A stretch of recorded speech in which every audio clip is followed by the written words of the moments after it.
स्वागत है दोस्तों आपका हमारे YouTube चैनल पे। दोस्तों आज के इस वीडियो लेक्चर में हम मंथली करंट अफेयर्स के बारे में डिस्कस करेंगे। यह वीडियो लेक्चर बिहार के मार्च करंट अफेयर्स के बारे में डिटेल्स में डिस्कस किया जाएगा। इस वीडियो लेक्चर में हम मार्च 2024 के 25 इम्पॉर्टेंट करंट अफेयर्स के बारे में डिटेल्स में डिस्कस करेंगे। यह वीडियो लेक्चर आगामी आने वाले जितने भी एग्ज़ाम्स है उसके दृष्टिकोण से इम्पॉर्टेंट हो जाता है, चाहे वो 70वीं बीपीएससी हो, स्पेशली बीपीएससी शिक्षक भर्ती का तीसरा चरण हो या चौथा चरण हो, साथ में बिहार एसआई हो, बिहार एसएससी हो, रेलवे, बैंकिंग, अन्य जितने भी एग्ज़ाम्स हो जाते हैं उस दृष्टिकोण से यह वीडियो लेक्चर बहुत इम्पॉर्टेंट हो जाता है। दोस्तों बिहार मंथली करंट अफेयर्स के सीरीज में यह तीसरा वीडियो लेक्चर, इससे पहले हमने जनवरी 2024 के बारे में डिटेल्स में डिस्कस किया है, फरवरी 2024 के बारे में भी हमने डिटेल्स में डिस्कस किया है, साथ ही बिहार के बजट को भी हमने यूट्यूब चैनल पर डिटेल्स में डिस्कस किया है। जो 70वीं बीपीएससी और शिक्षक भर्ती के साथ जितने भी एग्ज़ाम्स होते हैं उनके लिए इम्पॉर्टेंट है। आप चाहे तो हमारे यूट्यूब चैनल पर जुड़कर उस वीडियो लेक्चर को देख सकते हैं। चलिए इस वीडियो लेक्चर को स्टार्ट करते हैं। मार्च 2024 बिहार करंट अफेयर्स में पहला आर्टिकल से हमारा एक बुक लिखा गया है, नीम का शहद। इस बुक के राइटर कौन है? तो ये है डॉक्टर राजवर्धन आज़ाद के द्वारा ये पुस्तक लिखी गई। तो आपसे पूछा जा सकता है कि नीम का शहद एक बुक है, इनके राइटर कौन हैं? तो राजवर्धन आनंद है। ये बहुत इंपॉर्टेंट हो जाता है क्योंकि आप देख सकते हैं बीपीएससी के द्वारा ये बुक एंड ऑथर्स के बारे में क्वेश्चंस पूछे ही जाते रहे। तो इस दृष्टिकोण से नीम का शहद बुक जिनके राइटर है राजवर्धन आज़ाद, ये इम्पॉर्टेंट हो जाता है। नेक्स्ट हमारा आर्टिकल्स है मिशन 30 दिन 30 करोड़। ये बहुत इम्पॉर्टेंट हो जाता है। पूछा जा सकता है कि मिशन 30 दिन 30 करोड़ क्या है? तो ये बताया जा रहा है कि इसे लॉन्च जो है पटना नगर निगम के द्वारा किया गया है और इसका लक्ष्य अर्थात लक्ष्य है कि 30 दिन में 30 करोड़ की वसूली करनी है। इसमें बताया जा रहा है कि इसका उद्देश्य है संपत्ति कर और ठोस अपशिष्ट प्रबंधन शुल्क के संग्रहण हेतु। यानी बताया जा रहा है कि पटना नगर निगम ने एक टारगेट रखा है कि 30 दिन में वो 30 करोड़ का जो है वसूली करेगा। किसका? जो नगर निगम जो ठोस अपशिष्ट प्रबंधन अगर किसी के द्वारा सही से नहीं किया जा रहा है तो उसके प्रबंधन के माध्यम से उस पर कुछ चार्जेस किए जाएंगे और 30 दिन में जो है ये 30 करोड़ की वसूली की जाएगी। तो ये इम्पॉर्टेंट हो जाता है। आपसे पूछा जा सकता है कि मिशन 30 दिन 30 करोड़ किसके द्वारा चलाया गया है? पटना नगर निगम इसका राइट ऑप्शन होगा। नेक्स्ट हमारा आर्टिकल जिसको हमने स्टार्टिंग में डिस्कस किया, बुक है नीम का शहद। इस बुक के राइटर के विषय में पूछा जा सकता है। इसके राइटर कौन है? तो डॉक्टर राजवर्धन आनंद है, राजवर्धन आज़ाद है। नेक्स्ट है हमारा आर्टिकल थर्ड कि पुलिसिंग व्यवस्था को बेहतर करने के लिए emergency response support system dial 112 के तहत कुल 1433 वाहन पुलिस को मिलेंगे। तो ये बहुत इंपॉर्टेंट हो जाता है, खास करके एसए और जिनका इंटरव्यू है डीएसपी के लिए, जो पोस्ट के लिए जो अपना प्रेफरेंस देते हैं, तो वो इस पॉइंट को रख सकते हैं कि पुलिसिंग व्यवस्था को बेहतर करने के लिए जो है डायल 112 के तहत जो है कुल 1433 वाहन की मंजूरी की गई। इससे पुलिस व्यवस्था कहीं ना कहीं दुरुस्त होगी। नेक्स्ट है हमारा आर्टिकल्स, ये बहुत VVI है, चौथा नंबर। इसमें बताया जा रहा है कि बिहार के भागलपुर ज़िले में कचरे से ट्रॉली बैग बनाया जाएगा। तो ये इम्पॉर्टेंट आपसे पूछा जा सकता है कि अभी हाल ही में बिहार के किस ज़िले में कचरे से ट्रॉली बैग बनाए जाने की शुरुआत की गई है? तो ये हो जाएगा भागलपुर ज़िला। इस पॉइंट को आप नोट डाउन कर सकते हैं। नेक्स्ट हमारा आर्टिकल्स है कि बिहार में पहली बार प्रवासियों के लिए विशेष कोषांग का निर्माण किया गया है। ये इम्पॉर्टेंट हो जाता है। मेंस में भी आप इसका यूज कर सकते हैं और एसए में भी यूज किया जा सकता है। जहाँ पे प्रवासी मजदूर से संबंधित कुछ आर्टिकल्स आता है तो वहाँ पे इस डाटा को आप लिख सकते हैं। इसमें इसका आखिर लाभ क्या होगा? तो इसमें बताया जा रहा है इसका लाभ ये होगा कि प्रवासी मजदूर की अगर संख्या की बात किया जाए तो कुल जातिगत जनगणना के अनुसार है 45.78 लाख, जो कि कुल आबादी का कितना होता है? 3.5%। इससे क्या होगा कि उनको कुछ ना कुछ लाभ दिए जाएंगे, जो राशि मिलने आ जाएगा। और इसमें कौन सा विभाग संचालित है? श्रम संसाधन विभाग के द्वारा यह काम किया जाएगा। नेक्स्ट इम्पॉर्टेंट आर्टिकल है बिहार खेल छात्रवृत्ति योजना। बहुत ही इंपॉर्टेंट आर्टिकल है बिहार खेल छात्रवृत्ति योजना। इसमें बताया जा रहा है कि खेल से संबंधित, अब खेल के सेक्टर में भी जो खिलाड़ी हैं, जो मतलब उन्हें किट चाहिए, किसी खेल से संबंधित सामग्री चाहिए, जिसके लिए वो अगर उन्हें पैसे की उपलब्धता नहीं हो जाती है, तो पैसे की तंगी के कारण वो प्रतिभा बाहर नहीं आती, तो उसी को दूर करने के लिए बिहार सरकार के द्वारा जो है, खास करके खेल विभाग के द्वारा बिहार खेल छात्रवृत्ति योजना की शुरुआत की गई है। इसमें बताया जा रहा है कि छात्रवृत्ति का जो वितरण है वो 3 कैटेगरी में किया जाएगा। तो इस पॉइंट को आप याद रखिएगा, कितने? 3 कैटेगरी में, प्रथम श्रेणी, द्वितीय श्रेणी और तृतीय श्रेणी। प्रथम श्रेणी की बात किया जाए तो बताया जा रहा है कि प्रथम श्रेणी में जो एज ग्रुप 12 से 18 साल के जो खिलाड़ी होंगे वो शामिल होंगे, और इनकी योग्यता होगी कि वो राज्य स्तर पे कोई खेल खेल रहे हों। इन्हें 3 लाख रुपए की राशि प्रदान की जाएगी और इसमें लगभग 500 खिलाड़ियों को इसका लाभ दिया जाएगा। तो पहली श्रेणी में आते हैं वैसे खिलाड़ी जो राज्य स्तरीय खेल खेल रहे हैं, उनका एज ग्रुप 12 से 18 साल है, उन्हें लाभ राशि के रूप में 3 लाख रुपए दिए जाएंगे और इसमें कुल जो है 500 खिलाड़ी का लाभ दिया जाएगा। नेक्स्ट सेकंड कैटेगरी की बात किया जाए तो इसमें जो है 12 से 24 वर्ष के खिलाड़ी शामिल होंगे और वैसे इनकी योग्यता होनी चाहिए जो राष्ट्रीय और अंतर्राष्ट्रीय स्तर पे वो खेल रहे हों। ऐसे खिलाड़ियों को 5 लाख रुपये दिया जाएगा और कुल जो है 200 खिलाड़ियों को इसके अंतर्गत लाभ दिया जाएगा। नेक्स्ट तृतीय श्रेणी में जो आ जाते हैं, इसमें बताया जा रहा है कि 20 वर्ष से ऊपर वाले खिलाड़ी इसमें शामिल होंगे जो ओलंपिक स्तर की योग्यता रखते हैं, और उन्हें जो है लाभ के रूप में कितना? 20 लाख रुपया दिया जाएगा और कुल जो है इसके तहत जो है 20 खिलाड़ी को लाभ दिया जाएगा। तो इस पॉइंट को आप याद रखिएगा कि बिहार खेल छात्रवृत्ति योजना चलाया जा रहा है और इसके तहत 3 कैटेगरी में खिलाड़ियों को लाभ दिया जाएगा। इस पॉइंट को आप याद रखिएगा, पहली श्रेणी, द्वितीय श्रेणी और तृतीय श्रेणी।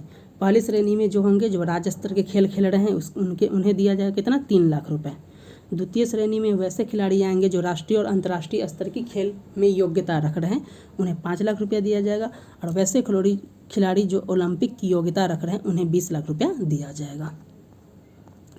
नेक्स्ट हमारा आर्टिकल है 30वां राष्ट्रीय राज्य निर्वाचन आयुक्त सम्मेलन होगा। आप सभी को पता होगा कि लोकसभा का चुनाव चल रहा है, इसी क्रम में बताया जा रहा है कि 30वां राष्ट्रीय राज्य निर्वाचन आयुक्त का सम्मेलन का आयोजन किया गया है 15 से 17 मार्च 2024 को, और ये कहाँ पे किया गया है? बोधगया में।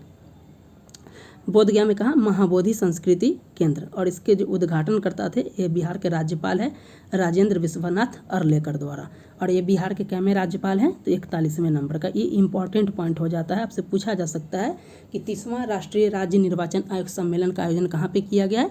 तो ये किया गया है बोधगया में, और इसका उद्घाटन करता है बिहार के राज्यपाल राजेंद्र विश्वनाथ अर्लेकर।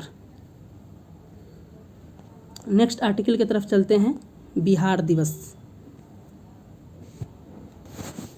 आप सभी को पता होगा कि प्रत्येक वर्ष 22 मार्च को बिहार दिवस मनाया जाता है। इस वर्ष जो बिहार दिवस मनाया गया है वो 112वां बिहार दिवस मनाया गया। क्या? 112वां। इस पॉइंट को याद रखिएगा। वर्ष 2024 में कितना मनाया गया? तो 112वां बिहार दिवस मनाया गया। आखिर ये बिहार दिवस क्यों मनाया जाता है 22 मार्च को? तो बताया जा रहा है कि 22 मार्च के दिन ही जो है बिहार का गठन हुआ था, और ये बंगाल से स्वतंत्र होकर बिहार जो है एक नया राज्य बना था, और कैमा नंबर का राज्य बना था? 12वां राज्य बना था। इस पॉइंट को आप याद रखिएगा, 12वां राज्य बना था। तो इसी के लिए बताया जा रहा है कि 22 मार्च को बिहार दिवस मनाया जाता है, और पहली बार ये कब मनाया गया था? तो 2010 में मनाया गया। इस पॉइंट को भी याद रखिएगा, यानी कि वर्ष 2010 से बिहार दिवस मनाए जाने की शुरुआत की गई। तो ये आर्टिकल्स बहुत ही इंपॉर्टेंट हो जाता है बिहार दिवस के बारे में।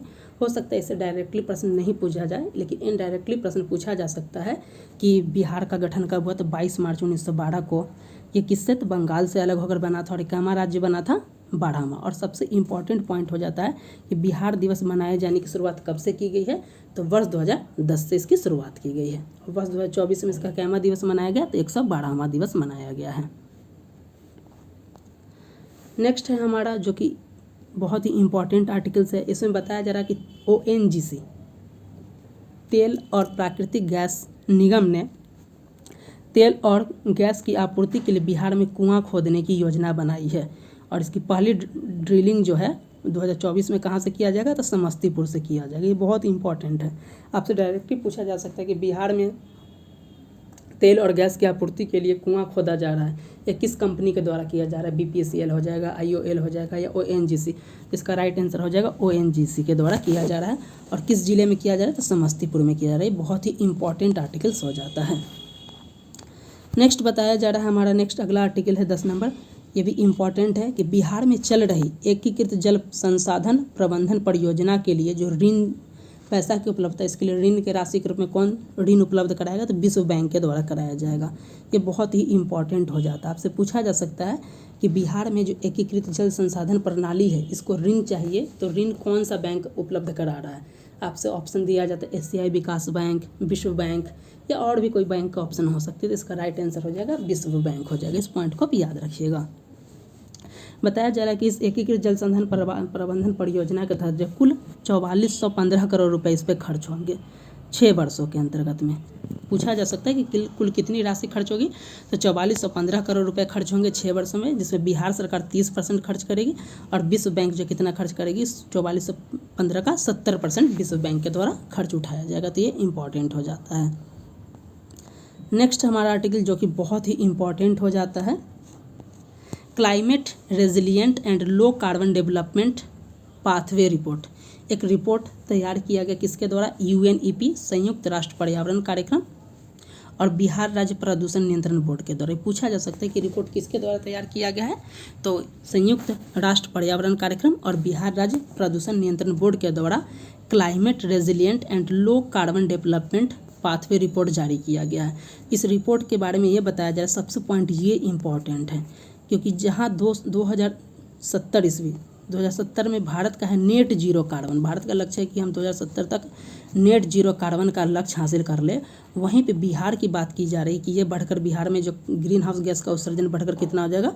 5.2 गुना, अर्थात यहाँ पे आप 5 गुना भी मान सकते हैं। तो इसलिए बहुत इंपॉर्टेंट हो जा सकता है। आपसे पूछा जा सकता है डायरेक्टली प्रश्न में, VVI पॉइंट है, आप इसे ज़रूर नोट डाउन करेंगे।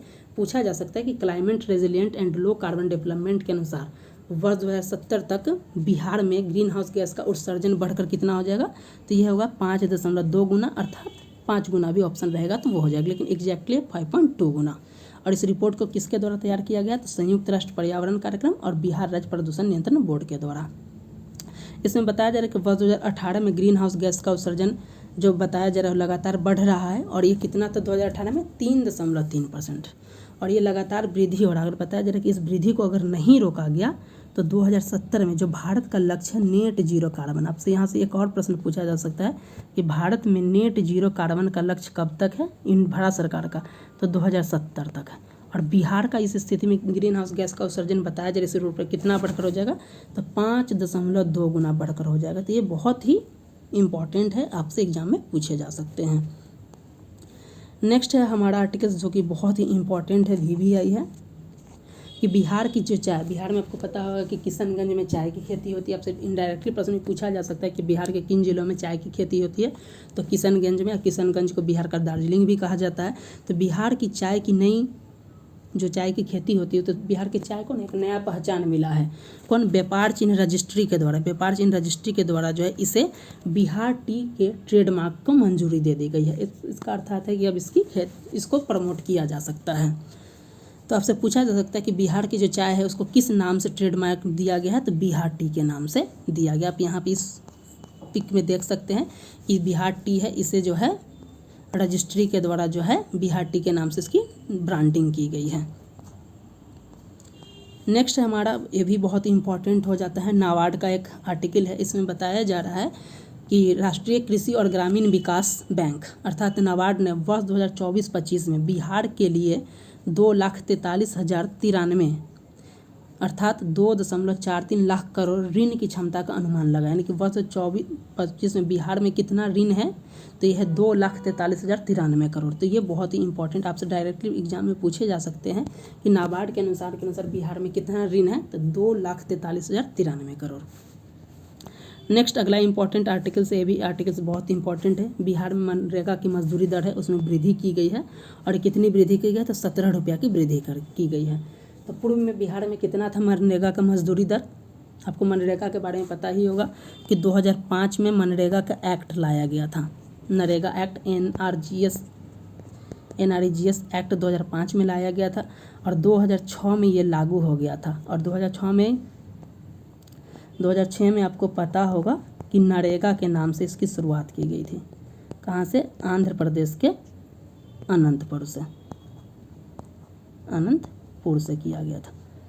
और आपको बहुत याद ही होगा कि 2009 में इसका नाम जो है महात्मा गांधी के नाम पे करके मनरेगा कर दिया गया था। तो मनरेगा के बारे में हमने क्या देखा कि 2005 में, ये बहुत इम्पॉर्टेंट है कि NREGS एक्ट जो लाया गया था वो 2005 में लाया गया था। 2006 में नरेगा की स्थापना हो गई थी। कहाँ से? आंध्र प्रदेश से। और 2009 में इसका नाम जो है महात्मा गांधी के सम्मान में मनरेगा कर दिया गया। तो इस पॉइंट को आप याद रखिएगा। और मनरेगा के तहत क्या है, शुरुआत में जो है 100 दिन का रोजगार दिया जाता था और इसमें 150 रुपये मजदूरी थी। अब मजदूरी दर जो है ये बढ़ा दिया गया है। अब ये वर्तमान में मजदूरी दर जो है बढ़कर जो है बिहार में अगर देखा जाए तो इसमें 17 रुपया की वृद्धि किया गया है। पहले बिहार में मजदूरी दर कितना था? तो 228 रुपया था। अब इसमें 17 रुपया बढ़ा गया तो बिहार में मजदूरी दर कितना हो गया? 245 रुपया हो गया है। तो ये पॉइंट याद रखिएगा। उससे पूछा जा सकता है कि बिहार में मनरेगा की मजदूरी दर कितना है वर्तमान में? तो 245 रुपया। इस पॉइंट को आप याद रखिएगा। अब देख लेते हैं कि भारत के अन्य राज्यों में क्या स्थिति है। तो बोला जा रहा है कि भारत में सबसे ज़्यादा मनरेगा की मजदूरी दर जो है वो कहाँ पे? हरियाणा में है। कितना? 374 रुपया। और सबसे कम कहाँ पे? तो सबसे कम आप देख सकते हैं कि सबसे कम है अरुणाचल प्रदेश और नागालैंड में कितना है? 234 रुपया। तो इस पॉइंट को आप याद रखिएगा। ये बहुत ही इंपॉर्टेंट न्यूज हो जाता है, आर्टिकल्स हो जाता है, बहुत ही इंपॉर्टेंट। आपसे पूछा जा सकता है कि मनरेगा के सर्वाधिक मजदूरी दर भारत में किस राज्य में है? तो ये हरियाणा में 374 रुपया। और सबसे कम कहाँ है? तो अरुणाचल प्रदेश और नागालैंड दोनों जगह, वहाँ पे 234 रुपया है। तो दोस्तों इस लेक्चर में खास इस आर्टिकल्स में हमने मनरेगा के बारे में डिटेल्स में डिस्कस किया कि इसकी शुरुआत कब से हुई थी। तो 2005 में एक्ट लाया गया था। 2006 में इसे नरेगा के नाम से आंध्र प्रदेश के अनंतपुर से इसको लागू किया गया था। 2009 में महात्मा गांधी के सम्मान में इसका मनरेगा नाम कर दिया गया था। नेक्स्ट हमने देखा कि बिहार के टी के जो किशनगंज में चाय की खेती होता है उसको जो ट्रेडमार्क की मंजूरी दे दिया गया व्यापार रजिस्ट्री के द्वारा। बिहार टी नाम से इसकी ब्रांडिंग की गई है। नेक्स्ट आर्टिकल हम देख लेते हैं जो बजट से संबंधित है। दोस्तों हमने अपने यूट्यूब चैनल पे बिहार बजट 2024-25 के बारे में, बिहार बजट 2024-25 के बारे में डिटेल्स में डिस्कस किया है। जो 70वीं BPSC के साथ साथ बिहार में जितने भी एग्जाम्स होने वाले हैं, वो चाहे TRE 3 पॉइंट हो या 4 पॉइंट हो, उन सब के एग्ज़ाम के साथ दृष्टिकोण से बहुत इंपॉर्टेंट हो जाता है। साथ ही वन डे एग्जाम से बिहार SI, बिहार SSC जितने भी एग्ज़ाम्स हैं उस दृष्टिकोण से बहुत इंपॉर्टेंट हो जा सकते हैं। तो आप हमारे यूट्यूब चैनल पे जुड़कर उस वीडियोज़ का लाभ उठा सकते हैं। साथ ही हमने यूट्यूब चैनल पे मंथली करंट अफेयर्स के बारे में भी डिटेल्स में डिस्कस किया है। इसमें मंथली करंट अफेयर्स हमने बिहार स्पेशल करंट और के बारे में डिटेल्स में डिस्कस किया। साथ ही नेशनल और इंटरनेशनल करंट अफेयर्स के बारे में अलग से हमने डिटेल्स में डिस्कस किया है। साथ ही बहुत सारे जो अवार्ड्स दिए गए हैं, जैसे पद्म पुरस्कार दिए गए हैं, भारत रत्न दिए गए हैं, इन सब के बारे में हमने यूट्यूब चैनल पे डिटेल्स में डिस्कस किया है। तो आप हमारे यूट्यूब चैनल पे जुड़कर उसका लाभ उठा सकते हैं। चलिए नेक्स्ट आर्टिकल्स देखते हैं। यह है बिहार बजट 2024-25 के बारे में बताया जा रहा है कि बिहार बजट 2024-25 के अनुसार बिहार के किस जिले में पान के लिए उत्कृष्टता केंद्र अर्थात सेंटर ऑफ एक्सीलेंस पान के लिए खोला जाएगा। तो ये VVI हो जाता है। इस पॉइंट को आप जरूर याद रखेंगे। इस वीडियो लेक्चर को आप 2 से 3 बार देखेंगे तो निश्चित ही आपको याद हो जाएगा, क्योंकि मैंने बहुत ही सिंपल लैंग्वेज में इसको बताया है। तो पूछा जा सकता है कि सेंटर ऑफ एक्सीलेंस पान के लिए कहाँ पे खोला गया है? तो वैशाली के विद्युपुर में खोला गया। तो ये VVI हो जाता है। उसी तरीके से अगर पूछा जाएगा कि सेंटर ऑफ एक्सीलेंस अगर फल के लिए कहाँ पे किया गया है, तो ये भी वैशाली में किया गया है। इस पॉइंट को भी आप याद रखिएगा। नेक्स्ट पूछा जा रहा है कि बिहार के 5 जिलों में, ये पॉइंट याद रखिए कि बिहार के 5 जिलों में डिजिटल क्रॉप सर्वे का कार्य प्रारंभ किया गया। तब से पूछा जा सकता है कि बिहार के कितने जिलों में डिजिटल क्रॉप सर्वे प्रारंभ किया गया है। तो ये 5 जिले हैं, शेखपुरा, लखीसराय, मुंगेर, नालंदा और जहानाबाद। ये पॉइंट इंपॉर्टेंट हो जाता है कि बिहार के 5 जिलों में डिजिटल क्रॉप सर्वे का कार्य प्रारंभ किया गया है। नेक्स्ट है बिहार हेरिटेज ऐप। ये बहुत ही इंपॉर्टेंट हो जाता है। ये बिहार में आपको पता होगा कि पर्यावरण संरक्षण के लिए जल जीवन हरियाली मिशन चलाया जाता है, जल जीवन हरियाली मिशन चलाया जा रहा है। और बिहार में कहीं ना कहीं हरित आवरण का लक्ष्य कितना % करना है, 17% करना है। ये भी बहुत इंपॉर्टेंट है, आपसे पूछा जा सकता है कि बिहार में हरित आवरण का लक्ष्य कितना है, तो 17% है। तो इसी को ध्यान में रखते हुए बिहार में जो विरासत वृक्ष हैं उनको संरक्षण के लिए एक ऐप डेवलप किया गया है बिहार सरकार के द्वारा, उसे बिहार हेरिटेज ट्री ऐप का नाम दिया गया है। तो आपसे पूछा जा सकता है कि बिहार में विरासत वृक्षों के सर्वेक्षण के लिए एक ऐप डेवलप किया गया, उसका क्या नाम है, इसका नाम है बिहार हेरिटेज ट्री ऐप। इसका उद्देश्य बताया जा रहा है कि बिहार में विरासत वृक्षों का सर्वेक्षण करना है और उनको संरक्षण करना है। साथ ही इसके द्वारा 50 वर्ष से अधिक पुराने दुर्लभ प्रजाति के सौंदर्य तथा सांस्कृतिक महत्व के वृक्षों का संरक्षण करना। तो ये इंपॉर्टेंट हो जाता है बिहार हेरिटेज ऐप। चलते हैं नेक्स्ट आर्टिकल की तरफ। ये बहुत ही इंपॉर्टेंट आर्टिकल्स हो जाता है, बिहार की पहली वार्षिक वाटर बर्ड जनगणना 2022। ये पुराना है, देखने में आपको लग सकता है, लेकिन बजट 2024-25 में इसके बारे में डिटेल्स में बताया गया है, इसलिए हमने इसको कवर किया है। इसमें बताया जा रहा है, आपसे पूछा जा सकता है कि बिहार में पहला बार ये वार्षिक वाटर बर्ड जनगणना कब हुआ था, 2022 में हुआ था। ये पॉइंट को याद रखेगा कि और 2024 में भी इसका नया संस्करण किया गया था। इस पॉइंट को याद रखेगा कि बिहार में पहली वार्षिक वाटर बर्ड जनगणना कब हुआ था, 2022 में हुआ था। 2023 में जो किया गया ये जनगणना, तो उसके अनुसार कुछ रिपोर्ट निकल के आया सामने। इसमें बताया जा रहा है कि बिहार के 76 आर्द्रभूमि में 205 से अधिक प्रजातियों की संख्या पाई जाती, 205 से अधिक पक्षियों की प्रजातियां हैं जिनकी संख्या 69,000 से अधिक है। तो ये आपसे पूछा जा सकता है कि बिहार में पहली वार्षिक वाटर बर्ड जनगणना कब हुआ था, 2022 में। इस पॉइंट को याद रखिएगा। चलते हैं नेक्स्ट आर्टिकल की तरफ। ये बिहार हेरिटेज ट्रीज ऐप के बारे में, जिसको हमने डिटेल्स में डिस्कस किया कि बिहार में विरासत वृक्षों का संरक्षण और सर्वेक्षण के लिए ये ऐप को डेवलप किया गया है। नेक्स्ट है हमारा आर्टिकल्स।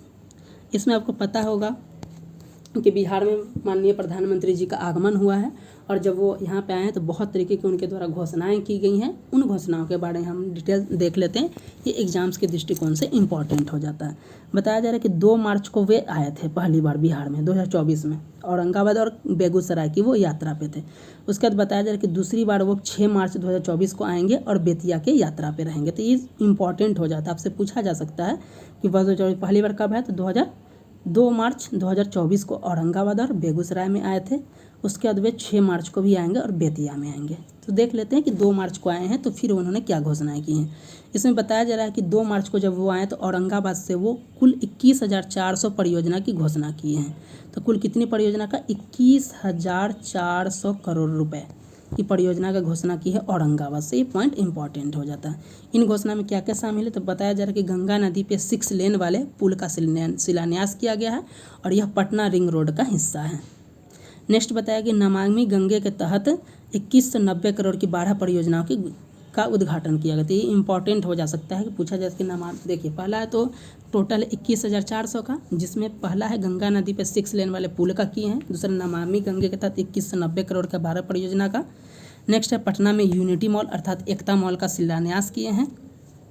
नेक्स्ट है आमस दरभंगा 4 लेन, जो दानापुर बेहटा 4 लेन का शिलान्यास, 2 4 लेन का वो शिलान्यास किए, आमस दरभंगा का और एक दानापुर बेहटा 4 लेन का। हम देख लेते हैं आमस दरभंगा 4 लेन कॉरिडोर के बारे में, ये इंपॉर्टेंट हो जाता है। आमस दरभंगा 4 लेन क्या है, तो ये बताया जा रहा है कि NH-19 पर अवस्थित है ये, और ये स्टार्ट कहाँ हो रहा है, तो बिहार के औरंगाबाद जिले के आमस से, और ये कहाँ पे एंड होगा, तो दरभंगा में, इसलिए इसका नाम दिया गया आमस दरभंगा 4 लेन। और ये इसका रूट सबसे इंपॉर्टेंट है, तो बिहार के 7 जिलों से गुजरेगा। आपसे पूछा जा सकता है कि आमस दरभंगा 4 लेन कॉरिडोर जो है बिहार के कितने जिलों से गुजरेगा, तो ये 7 जिलों से गुजरेगा। ये रूट को आप जरूर ध्यान में रखेंगे।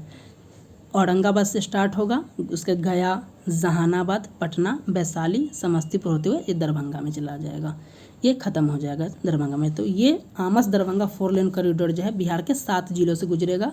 इन 7 जिलों में औरंगाबाद, गया, जहानाबाद, पटना, वैशाली और समस्तीपुर और दरभंगा है। इस पॉइंट को आप याद रखेंगे।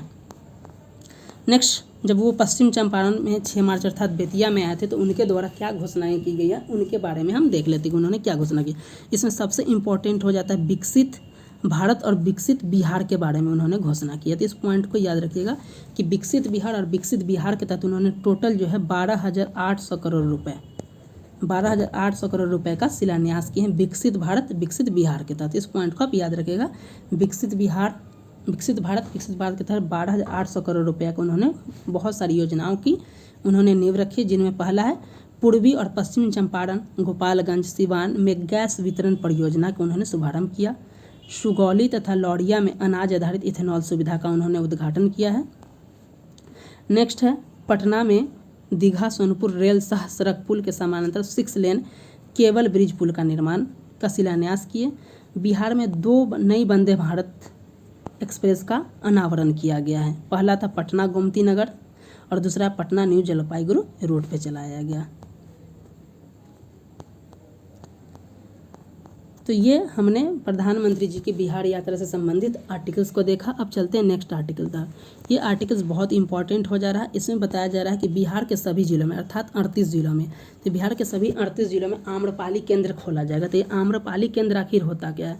तो बताया जा रहा है कि बिहार में जितने भी जो कलाकार है, जो भारतनाट्यम इन सब से संबंधित जितने उन कलाकारों को ट्रेनिंग देने के लिए एक केंद्र खोला जाएगा, उसी का नाम दिया गया आम्रपाली प्रशिक्षण केंद्र। तो इसी के बारे में हम डिटेल्स में देख लेते हैं। बताया जा रहा क्या है? आम्रपाली प्रशिक्षण केंद्र। तो आपसे पूछा जा सकता है कि आम्रपाली प्रशिक्षण केंद्र क्या है? तो बोला जा रहा है कि राज्य के कलाकारों को सुयोग्य शिक्षकों द्वारा शास्त्रीय नृत्य, संगीत, वाद्य यंत्र का प्रशिक्षण देने के लिए आम्रपाली प्रशिक्षण केंद्र खोला जा रहा है। तो हमने स्टार्टिंग में बताया कि आम्रपाली प्रशिक्षण केंद्र क्या है? तो राज्य के जो कलाकार हैं उनको शास्त्रीय नृत्य, संगीत, वाद्य यंत्र का प्रशिक्षण देने के लिए जो सेंटर खोला जा रहा है उसे आम्रपाली प्रशिक्षण केंद्र का नाम दिया गया है और ये बिहार के सभी जिलों अर्थात 38 जिलों में खोला जाएगा। चलते हैं नेक्स्ट आर्टिकल की तरफ। नेक्स्ट आर्टिकल है बिहार दिवस। आपको पता होगा कि 22 मार्च को मनाया जाता है। तो बोला जा रहा है कि इस 22 मार्च को बिहार दिवस के मौके पर बिहार से आने वाले 4 भारतीय अमेरिकी को, जो बिहार से उनका संबंध है और ये इंडो अमेरिकन है, उन्हें 4 भारतीय अमेरिकी है जिन्हें अवार्ड से सम्मानित किया गया है। इनके नाम आप जान लेंगे। पहले हैं डॉक्टर क्रिश सिंह, दूसरे हैं डॉक्टर अमित चौधरी, तीसरे हैं दिनेश रंजन और चौथे हैं अभिनव अतुल। तो इन चारों के बारे में आप ज़रूर देखेंगे कि ये 4 कौन कौन हैं। दोस्तों, हमारे यूट्यूब चैनल पे 70वीं BPSC, शिक्षक भर्ती TRE 3 और 4, बिहार SI, बिहार SSC, इन सब से संबंधित करंट अफेयर्स की तैयारी हमारे यूट्यूब चैनल पे कराई जा रही है। साथ ही हमारे यूट्यूब चैनल पर इंडियन पॉलिटी की भी तैयारी कराई जा रही है। आप हमारे चैनल पे जुड़कर इसका लाभ उठा सकते हैं। हमने अपने यूट्यूब चैनल पर करंट अफेयर से संबंधित जितने भी आर्टिकल्स हैं उसको डिस्कस किया, जैसे पद्म पुरस्कार हो गया, भारत रत्न हो गया, इन सब के बारे में जितने भी आर्टिकल्स किए गए हैं उन सब के बारे में डिटेल्स में डिस्कस किया। तो आप हमारे यूट्यूब चैनल पर जुड़कर उसका लाभ उठा सकते हैं। चलते हैं नेक्स्ट वीडियो की तरफ। नेक्स्ट आर्टिकल है हमारा कि प्रधानमंत्री जी ने अमृत भारत योजना के तहत पूर्व मध्य रेलवे क्षेत्र के बिहार में 33 रेलवे स्टेशन का पुनर्विकास और 72 अन्य परियोजनाओं का निर्माण की मंजूरी दी। तो आपको पता होगा कि भारत सरकार के द्वारा अमृत भारत स्टेशन नामक एक योजना चलाई जा रही है, जिसका अमृत भारत स्टेशन योजना का मूल उद्देश्य क्या है? तो मूल उद्देश्य है जो हमारे जो स्टेशन है, जो जर्जर अवस्था पुराने अवस्था, उनको क्या करना, उनको डेवलपमेंट करना, उनका पुनर्विकास करना है। तो उन्हें रेलवे स्टेशन का पुनर्विकास करने के लिए जो योजना चलाया गया है उसे अमृत भारत स्टेशन योजना का नाम दिया गया। आपको सबको पता होगा कि अभी हम लोग आज़ादी के अमृत महोत्सव अर्थात अमृत काल में चल रहे हैं। तो उसी के आधार पर जो योजना चलाया गया उसे अमृत भारत स्टेशन का नाम दिया गया, जिसके तहत कुल 1309 स्टेशन का पुनर्विकास करना है। तो बिहार से इस स्थिति जब प्रधानमंत्री जी बिहार आए तो इसमें पहला बार में उन्होंने बताया कि बिहार से लगभग कुल जो पूर्व मध्य रेलवे का जो है 33 रेलवे स्टेशन का जो है इस योजना के तहत फिलहाल क्या किया जाएगा, रीडेवलपमेंट यानी पुनर्विकास किया जाएगा। तो इस पॉइंट को आप याद रखिएगा, 33 रेलवे के पुनर्विकास और साथ में 72 अन्य परियोजनाओं के निर्माण की मंजूरी दी गई है। नेक्स्ट बताया जा रहा है आर्टिकल है एक हमारा कि बिहार में जलवायु परिवर्तन के दृष्टिकोण से संवेदनशील जिलों की संख्या कितनी है? 14। तो कितना संवेदनशील दृष्टि जिलों की संख्या? 14। पूरे भारत से 50 है, जबकि बिहार से कितना है? 14। तो ये इंपॉर्टेंट हो जाता है।